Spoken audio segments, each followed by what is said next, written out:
Pavarësisht mbylljes së aplikacionit TikTok në Shqipëri, të rinjt vazhdojnë të gjejnë mënyra për të hyrë në këtë rrjet social. Lidhja e tyre me rrjetet sociale mbetet e fortë, ndërsa ndikimi që ato kanë është gjithnjë e më i dukshëm. Ekspertja dhe mentorja Irena Topalli shpreh se rrjetet sociale kanë ndikuar negativisht tek të rinjt, sidomos në aspektin e motivimit dhe angazhimit në jetën reale. Sipas saj, të rinjt po humbasin gjithnjë më shumë interesin për aktivitete produktive dhe jo vetëm. Rrjetet sociale, TikToku në fjalë gjithashtu, sado është një rrjet tjetër komunikimi për të rinjtë e sotëm, të cilët konsumojnë shumë. Studimet na tregojnë që në fakt i dëmton ata shumë. Ata mendojnë që motivohen në mënyrë të shëndetshme, po realiteti dhe të dhënat dhe studimet nuk gënjejnë. Një tjetër shqetësim që sjell Topalli është përhapja e dezinformimit nëpërmjet këtyre platformave. Ajo thekson se të rinjt pa një filtr të qartë të informacionit janë lehtësisht të manipulueshëm. Mënyra se si ata zgjedhin të marrin një informacion përmes TikTokut dhe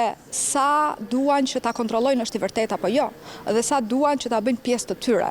Kjo është problematika që unë mendoj shkon direkt pastaj me edukimin që bëjmë në me të rinjt. Ne që jemi në sektorin e edukimit, duhet të ofrojmë atyre mundësi të tjera që ata të nxisin mendimin e tyre kritik për përdorimin e këtyre mediave sociale në favor të tyre. Ndërkohë që teknologjia vazhdon të përparojë, mbetet sfidë për shoqërinë dhe institucionet që të ndërtojnë mekanizma të fortë në funksion të zhvillimit dhe edukimit të rinjve.